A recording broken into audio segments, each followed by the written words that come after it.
tere, mina olen Jenna ja te olete kanalil Must ja Valge. Ja mul on sõnumeid, sellepärast et ma vist tegin mingisuguse hädapaise lahti, mis on kollektiivis tegelikult päris kaua olnud kuskil mingisuguste asjade all ja inimesed ei räägi nendest asjadest või tegelikult räägivad, aga teistes ringkondades võib-olla. Ja ma mõtlesingi seda, et siis ma pakin võib-olla selle lahti, mida mina nüüd nii-öelda burstisin täielikult endale täielikult nagu selle niimoodi. Ma tahaksin rääkida siis sellest rääkimisest ja tagarääkimisest ja enda loo jagamisest inimestele, kes tegelikult ei ole valmis sinu lugu kuulma, taluma ja kandma endas kui püha lugu, eks ole. Kõik meil teavad seda, et Eestis, kui üks midagi teeb, siis terve küla teab seda, mis on tehtud ja nii edasi. Mina olen ka ise sellest väga tohutult läbi läinud ja teinud ikka korralikult asju läbi ja aru saanud, et mida vanemaks ma olen aru saanud, seda rohkem ma olen aru saanud, et mitte midagi ei jää varjatuks nagu. Et kõik tuleb välja, eks ole. Et see on see õpetus mul olnud ja seda ma olen nagu talunud väga palju. Ja tavaliselt, mida ma sain aru, on see, et inimesed räägivad ju oma perspektiivist teistest inimestest. Ja kui inimene ei ole tervenenud, kui ei ole ta tegelenud endaga, tal on sõltuvused, tal on emotsionaalsed sõltuvused, tal on igasugused sõltuvused, ta ei räägi ka nendest. Ja kui ta surub neid asju alla, millega ta ei ole tegelenud, siis ta räägib nendest asjadest, mis on siis sotsiaalselt vastuvõetavad või sellised nagu, et on okei, vaata, et nüüd me võime selle rääkida siis sõpradega ja nii edasi. Ja tegelikult selline nagu rääkimine asjadest, mis ei ole, see vabastab väga palju ja praegu ma tunnengi seda, et need tumedad energiad ongi seda kasutanud. Esiteks süsteem on teinud sellise nagu psühholoogi, psühhiaatri, terapeudi vastuvõtu kalliks, et inimesed ei jõuaks nii-öelda maksta selle eest ja rääkida siis inimestele, keda võiks tegelikult nagu usaldada. Ja ma tegelikult ei tea tänapäeval, kuidas nende psühholoogidega on, et kas neid saab usaldada mitte. Sellepärast, et mul oli ka selline kogemus psühholoogiga, kes tegelikult ei aidanud mind. Et ma rääkisin küll, aga ta rääkis enda asja veel juurde, nii et lõppude lõpuks ma hakkasin teda kuulama ja tegelikult ma lõppude lõpuks tegin ikkagi enda asja. Ma ei teinud nii, nagu minu psühholoog mulle ütles. Terapeudi ja psühholoogi mõte võib ka niimoodi olla, et nad ütlevad ühte asja, aga sina pead ise mõtlema välja, mida sa siis teed, eks ole. Et see usalduse puudumine on hästi suur. See on hästi kollektiivne. See on usalduse puudumine ja sellepärast ongi joogi probleem. Alkoholismi probleem on peamiselt ikka sellepärast, et on asju hinge all, millest ei ole kaua räägitud. Seal ei ole niimoodi, et ma nüüd passiivselt, agressiivselt otsustan, et ma nüüd ei räägi. Ei, tegelikult päriselt on ka, näiteks meesterahvastel on väga raske endale leida kedagi, keda nad usaldaksid ja kellele nad saaksid rääkida. Sellepärast, et väga paljudel on selline asi, et kui on reedetud, siis ei räägita teistele ja anta võimalust ka mitte kellelegi mitte midagi. Ja siis alkohol on see, mis aitab siis nagu vabastada midagi ja siis nad räägivad. Aga siis alkoholi joobes, kui räägitakse asjadest, on kõige hullem. Või olla üldse alkoholi nagu selles mõttes sa ei pea joobes rääkima isegi. Sa võid olla lihtsalt tsüklis, kus sa oled joonud juba aasta, 2, 3, siis tegelikult sinu organism on juba selle alkoholismi all. See on kõik mõjutatud, isegi kui sa kaine oled ja nii edasi, sinu seedimine on mõjutatud, sinu tervis on mõjutatud sellest, sinu arusaam on mõjutatud, sinu otsuste langetamine on mõjutatud kogu see aeg, kui sa jood. Vahet ei ole, kas sa jood 1 kord nädalas, 1 kord kuus või iga päev, seal ei ole vahet, sa oled kogu aeg selle sees. See on põhimõtteliselt nagu tablettide võtmine, et kui sa võtad seda järjepidevalt, sul ei ole palju vaja, sest et keha on juba nagu selles mõttes selle all või selle mõju all, on ju. Ja kui sa aasta aega pole mingit tabletti võtnud, siis on juba täitsa teine asi, keha ei ole juba sellega harjunud, sa pead hakkama jälle harjutama ennast, on ju.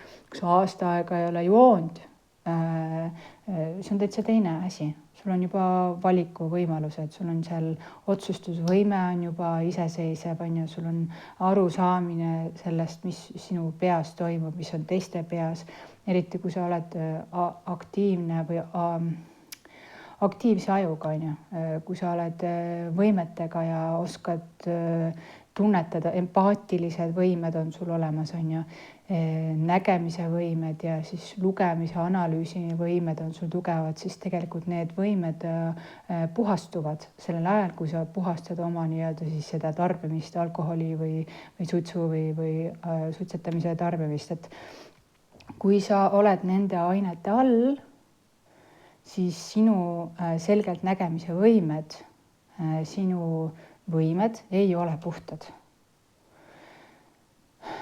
Et ja tegelikult ma kohe põhimõtteliselt ütlekski niimoodi, lihtsalt on olemas siis inimesed, kes joovad ja tarvitavad ja on inimesed, kes ei joo ja tarvita. Ja tavaliselt on siis need inimesed, kes päriselt ei joo ja ei tarvita mitte midagi. Mitte mingeid psühhodeelikumeid, mitte mingisuguseid ajahuaskasid, mitte mingisuguseid mapachosid ega rapeesid ega tubakat ega mitte midagi. Need inimesed on päriselt tervendajad. Sellepärast, et need inimesed, kes tarvitavad midagi, enda meditsiinina ja nii edasi, nendel on ikkagi sees veel midagi, mitte kõikidel, nendel on ikka sees veel midagi sellist, mida nad tahavad alla suruda, millega nad ei ole valmis tegelema, millega nad ei taha tegeleda ja nad tahavad tegeleda mingis moonutatud kujul.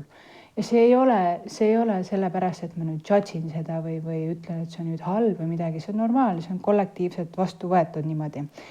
Ja ma üldse ei judge'i, see ongi see, et kui inimene ei suuda tegeleda mingisuguste protsessidega enda alateadvuses või mingisuguste traumadega või mingisuguste katastroofidega, siis tegelikult siis võibki aidata ja siis nagu annuleerida siis seda stressi kogu aeg. Aga inimesed ei mõista. Kui nad on juba selles sõltuvuses, juba sellel reeteel, nad ei saa aru, et neil on võimalus tegelikult nüüd teha pausi ja minna tegelikult teistpidi oma teekonnale, hakata rohkem trenni tegema, hakata rohkem vaatama seda, mis tegelikult sees toimub nagu. Et seal on nii palju neid energeetilisi, neid hukke, mis hoiavad inimest kinni selleks, et ta rahuneks maha. Ja see maha rahunamine peale sõltuvusi võtab aega. Ja tänapäeval inimestel ei ole aega. Nad ei taha aega võtta, kogu aeg peab kiire olema, kogu aeg peab jooksma mingisuguste rahade pärast, jooksma üritustele, jooksma sinna, tänna, kogu aeg on mingisugune segamine. Eriti kui on inimesed ümber ringi, kellel on mingid vajadused ja oi, sina oled minu sõber ja nüüd sa pead niimoodi tegema nagu what? Mingid reeglid, et niimoodi peavad sõbrad omavahel suhtlema ja niimoodi peavad partnerid omavahel suhtlema, et see partnerlus ja sõprus on nagu mingisugune burden juba, et mingi raskus on juba tekkinud, vaata, et nüüd peab täiega palju tööd tegema selle nimel, et olla suhtes või olla sõpruses nagu mingi, mul on endaga nii palju juba tegeleda, et miks ma peaksin selle suhtega tegelema, nagu suhe võiks olla selline nagu fun, mis aitab sul nagu maandada ennast ja olla nagu ja suhelda ja nii edasi. Aga kui sa hakkad nagu tegelema mingi suhte nimel, siis see nagu pole mõtet nagu tänapäeval. Ma arvan, et seda on räägitud ka, et mida aeg meil edasi läheb ja mida selgemaks energia ja teadvus meil tõuseb ja läheb, seda vähem tegelikult tuleb siis sellist nagu partnerlust või niisugust nagu mingit union või sellist nagu mingit suhte asja nagu hakkab olema, sest et inimesed tahavad enda elu elada nagu. Selline asi on nagu. Ja see võib kesta päris kaua aega, sellepärast, et meil on kollektiivselt ikka väga palju traumat tekitatud just nagu suhete tasandil. See on päris hull. Mis mind pani nagu mõtlema siis sellest rääkimisest, nagu näiteks on ma proovin välja lülitada iseenda kogemust, on ju, ma proovin selle lihtsalt selliseks nagu infoks tuua välja sellise selge info, mida ma pean välja rääkima siis. Kuna ma teen kollektiivset tööd ja ma olen ühendatud sellega enamasti ja kui tuleb midagi üles, siis ma tunnen, et ma võin rääkida sellest, olenemata sellest, kas sa oled sellega poolt või mitte. Kui sa ei ole, siis anna teada. On hea teada, mis need vahed on või kuidas sina näed seda asja ja kuidas sina tahaksid selle juurde võib-olla midagi lisada, et võid kommentaari kirjutada või emailile mustjavalgesessioon@gmail.com. Nii, mis nagu siis, mis see blokeering on, mis paneb inimest jooma või sõltuvustesse minema, on see, et inimesed ei ole rääkinud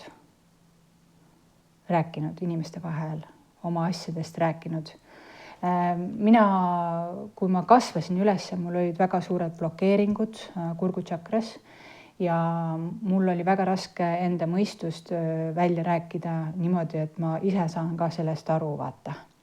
Et ma ise olen ka sellega ühenduses, et see on minu tõde, vaata, et ma võin seda vabalt nüüd rääkida ja mul on see nagu teadlikkus taga ka, mis annab mulle seda jõudu nagu välja selgelt rääkida, et mina olen tegelikult väga palju endaga tööd teinud selleks, et olla üldse sellises positsioonis, kus ma nagu praegu olen, kus ma saan rääkida loogiliselt ja inimesed ei ole selles kohas. Enamus inimesi, kes on selles rattas, vaata selles süsteemis ja töösüsteemis ja selles, nad ei ole selles kohas, et nad oleksid võimelised välja rääkima seda, on ju. Ja need inimesed, kes räägivad, nad ei peaks tegelikult nagu võtma seda kohta ära, et nüüd mina räägin, mina nüüd õpetan sulle ja nii edasi. Et tegelikult me võiksime sellise kohta jõuda, kus me õpetame inimesi rääkima, suhtlema. See on kõige suurem blokeering. Inimesed ei julge rääkida enda valupunktidest, oma häbist, oma probleemidest. Ja sellepärast kõige odavam variant on minna pudeli järgi. Kõige odavam variant on minna sõprade juurde, mingi suvaliste sõprade juurde, vaata, keda tegelikult ei tea, aga saab veel välja rääkida, vaata. Aga tegelikult see välja rääkimine ja klatsimine võib tekitada veel hullemaid probleeme nagu. Ja millest on välja tulla palju-palju raskem.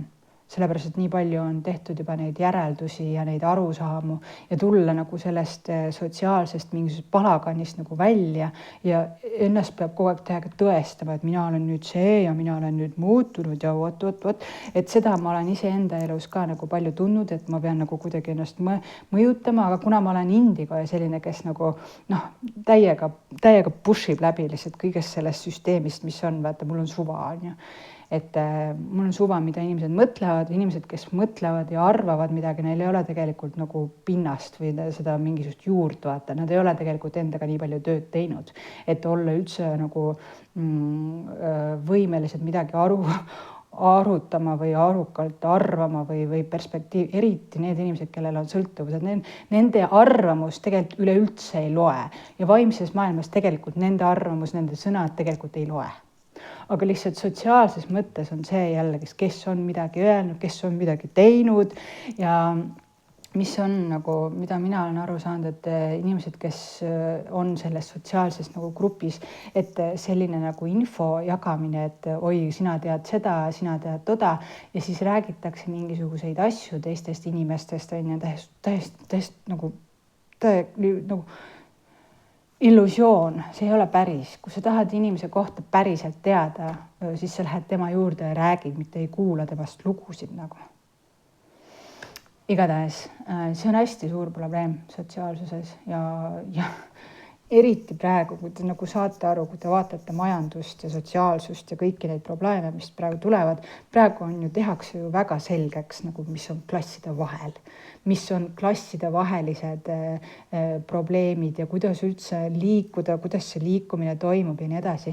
Ja praegu ongi niimoodi, et kui sa oled selles klassis, ega sa sinna klassi nagu ei saa. Seal ei ole mitte mingit võimalust enam. Isegi kui sa oled väga-väga andekas inimene.